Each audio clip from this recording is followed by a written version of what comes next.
let's play this with Andrew Gilman. Have you been listening to this conversation, Andrew?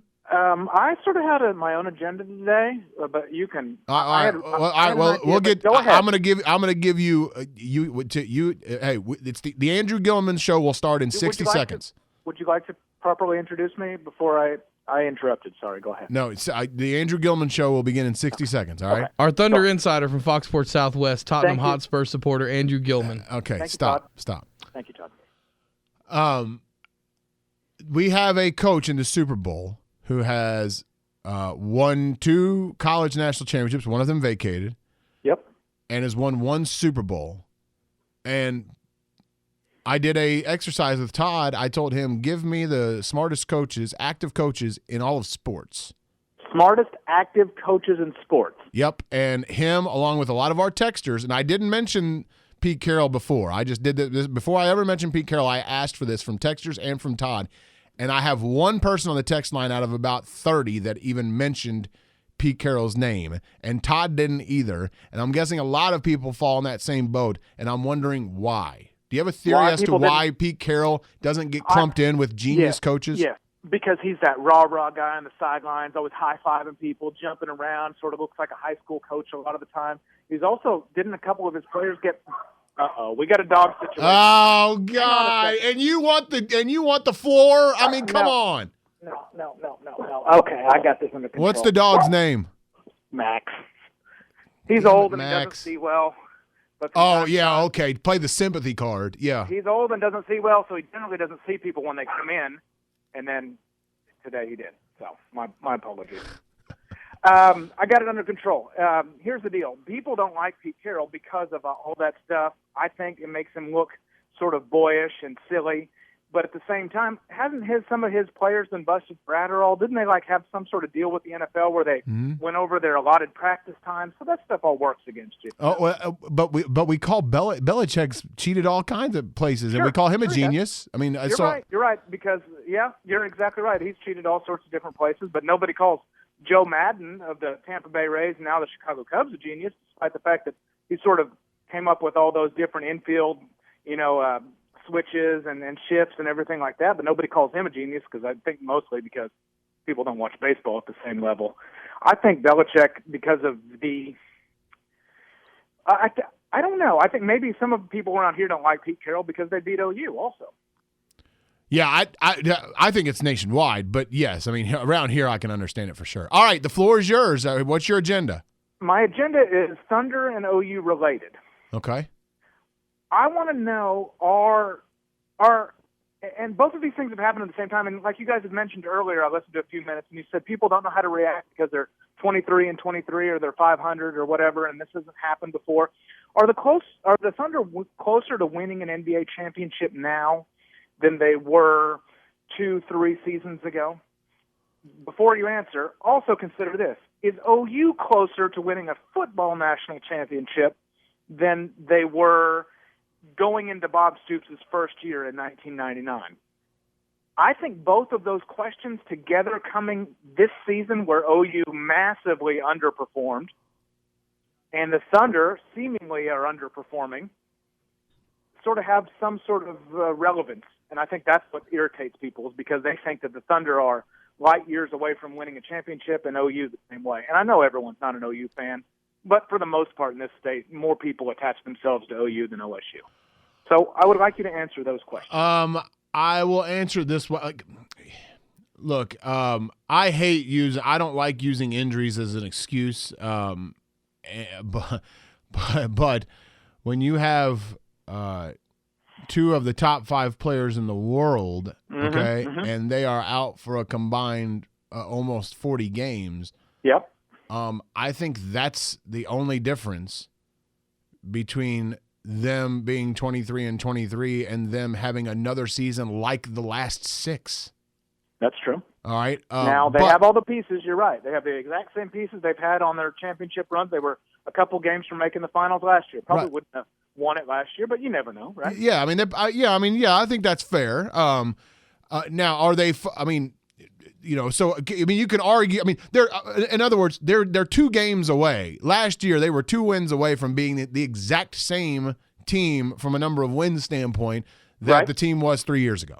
Sure. Okay. And Serge Ibaka gets hurt right before. You could argue that made a huge difference. And Westbrook the year before in the playoffs, et cetera, et cetera. Sure. And I hate using it, but I do. I hate using the injuries excuse. It just happens to be. They're a lot closer to winning a championship now than they were a couple years ago. Oh, I don't know if closer. I mean, hell, they were 3 games away 3 years ago, so I don't know how much closer you can get. That's true. But I think they're right there. I mean, you stay healthy the entire year, and I think they're right there. OU, I mean, I'm probably not the right person to ask, but I mean, yeah, they're. I've heard enough people that I respect in this market have told me that they're basically back to Bob Stoops circa 1999. Well, that 1999 team, if you remember, or worse. Right, going out of the John Blake era and into Bob Stoops era, I don't think people cared. They liked Bob Stoops, certainly, and there was a lot of excitement about Bob Stoops. But I think some of that excitement was tempered by, we don't care who's here as long as it's not that guy that was here before. So, it's like, all right, well, we got any change is good, in other words. But that team seemed light years away from. I mean, they just seemed like if you had watched them in '97 and '98, and you watched Texas A&M and Kansas State, the teams that were really good in the Big 12 at the time, like they can't keep up with those guys. And then if you watch the college football playoff this season, watching Ohio State and Oregon, and you watch OU, and you think, how is there any way OU would stay within 3 touchdowns of either one of those teams? You'd be hard pressed to find a person to say that they could. So it seems like to me that the pulse of the fan is that they're way, way down on the Thunder, but they're even way more down on OU, and I don't think it's as bad as people think it is. With OU?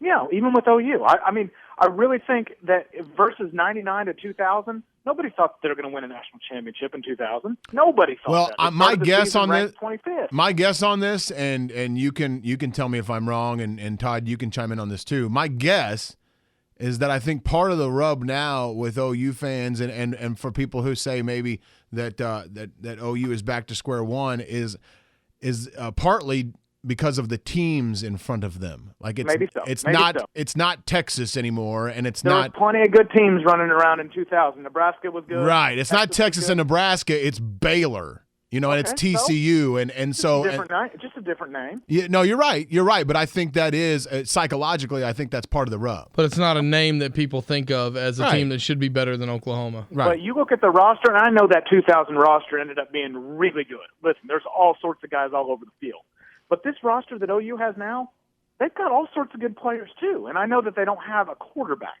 which is massive. Mm-hmm. But nobody thought Josh Heupel was going to turn into a Heisman Trophy candidate either. I really think that they're 1 or 2 pieces away from being right back in the middle of it now.